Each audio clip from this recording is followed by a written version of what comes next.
Hi friends, welcome to Devote Samayal. Please subscribe my channel for more videos.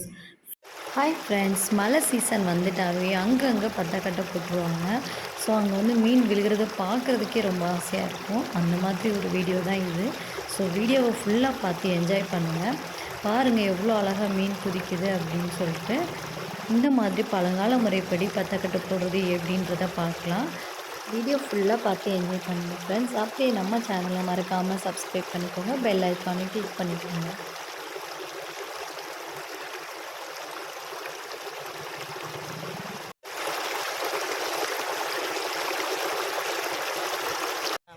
Hi friends, பத்தல்கட்டை use பண்ணி எப்படி மீன் பிடிக்கிறாங்க அப்படிங்கிறத பார்க்கலாம் வாங்க.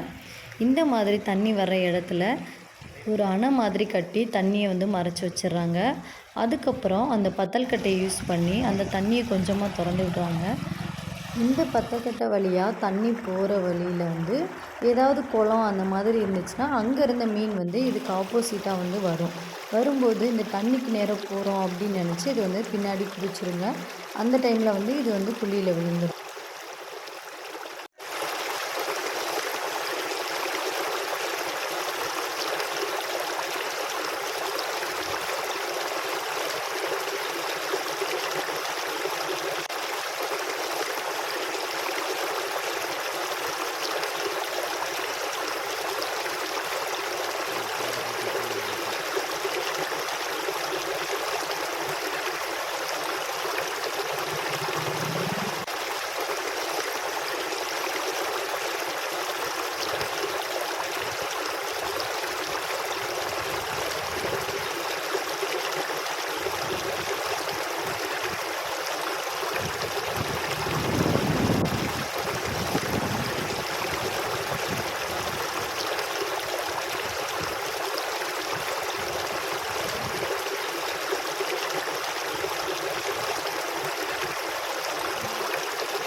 இந்த மாதிரி பத்தக்கட்டை போட்ட மீன் வந்து ரொம்ப டேஸ்ட்டாக இருக்கும். ஸோ நம்மளும் வந்து ஒரு நிறைய விழுந்துச்சுல அந்த பத்தக்கட்டை போட்ட இடத்துல நம்ம வந்து இந்த மாதிரி கொஞ்சம் மீன் வாங்கிட்டு வந்தோம். இது நமக்கு வந்து அவங்க ஒரு 50 ருபீஸ்க்கு தந்தாங்க. இதில் வந்து நிறைய மீன் இருந்துச்சு. கெளுத்தி மீன், ஐர மீன், அப்புறம் கெண்டை மீன் எல்லாமே இருந்துச்சு. ஸோ நம்ம வாங்கிட்டு வந்தோம். இதெல்லாமே ஒன்று ஒன்றா உங்களுக்கு நான் தனித்தனியாக காமிச்சு தரேன் என்ன மீன் அப்படின்னு சொல்லிட்டு. வாங்க பார்க்கலாம். ஃப்ரெண்ட்ஸ், இது வந்து கெளுத்தி மீன். நம்ம கூகுளில் சர்ச் பண்ணி பார்த்தோம் அப்படின்னா இந்த மாதிரி ஒரு மீன் வந்து வரும். ஸோ இது வந்து நம்ம சாப்பிடக்கூடாது. ஆஃப்ரிக்கன் ஃபிஷ்ஷுன்னு சொல்லுவாங்க இந்த மீனை. இந்த மீன் வந்து நம்ம கண்டிப்பாக சாப்பிடக்கூடாது. அது நல்லது இல்லை. நமக்கு கிடச்சிருக்க மீன் வந்து நாட்டு வகை மீன்கள்ங்க. இந்த மீன் சாப்பிட்டா உடம்பு வந்து ரொம்ப கூலிங்காக இருக்கும், நல்லாயிருக்கும், ரொம்ப ஸ்ட்ரென்த்தும் கூட. ஸோ இந்த மீன் வந்து நம்ம சாப்பிட்ற மீன். இந்த பிளாக் கலர் மீன் வந்து விரால் மீனோட குட்டின்னு சொல்லுவாங்க. பட் அது சமைக்க நல்லா இருக்காது. ஸோ நம்ம அதை வந்து விட்டுடலாம்.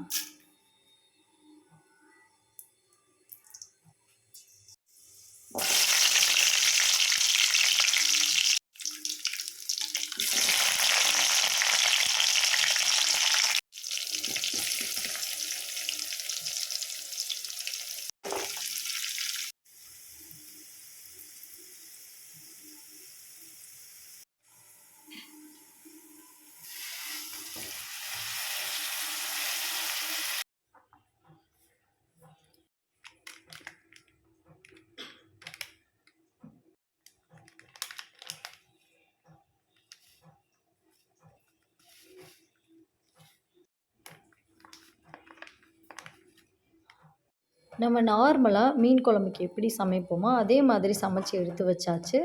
அதுக்கப்புறம் என்ன பண்ணணும் அப்படின்னா, ஃபஸ்ட்டு வந்து கெண்டை மீன், ஐர மீன் எல்லாம் தனியாக பிரித்து நம்ம க்ளீன் பண்ணியாச்சு. இந்த மீனை மட்டும் நம்ம தனியாக தான் க்ளீன் பண்ணணும். இல்லைன்னா நம்ம கையில் வந்து இது குத்திடுச்சுன்னா பயங்கர பெயினாக இருக்கும். இங்கே பாருங்கள், அதோட முள் எல்லாமே நான் வந்து க்ளீன் பண்ணி போட்டேன். ஆனாலும் அது உயிரோடு இருக்குது பாருங்கள். இது ஐர மீனுன்னு சொல்லுவாங்க. பட் இது ஒண்ணு தான் நமக்கு இருந்துச்சு. ஸோ அதையும் நம்ம சமைச்சாச்சு. இது நல்ல டேஸ்ட்டா இருக்குங்க இந்த மீனு. இப்போ நம்ம எல்லா மீனையும் நல்லா வாஷ் பண்ணி எடுத்து வச்சாச்சு.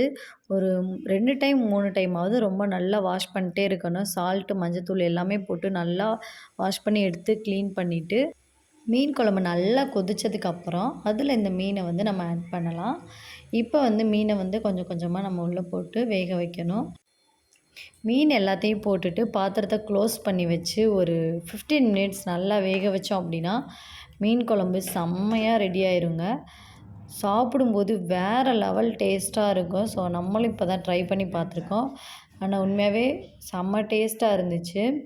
இந்த மாதிரி நிறைய வீடியோஸ் பார்க்க நம்ம சேனலை மறக்காமல் சப்ஸ்கிரைப் பண்ணிக்கோங்க. இதே மாதிரி அனுபவம் உங்களுக்கு இருந்துச்சுன்னா மறக்காமல் கமெண்ட் பாக்ஸில் சொல்லுங்கள். நெக்ஸ்ட்டு ஐர மீன் எப்படி சமைக்கிறதுன்றதை அடுத்த வீடியோவில் பார்க்கலாம். அது வரைக்கும் நம்ம சேனலை பார்த்து என்ஜாய் பண்ணிவிட்டு அப்படியே சப்ஸ்கிரைப் பண்ணிக்கோங்க. தேங்க்யூ.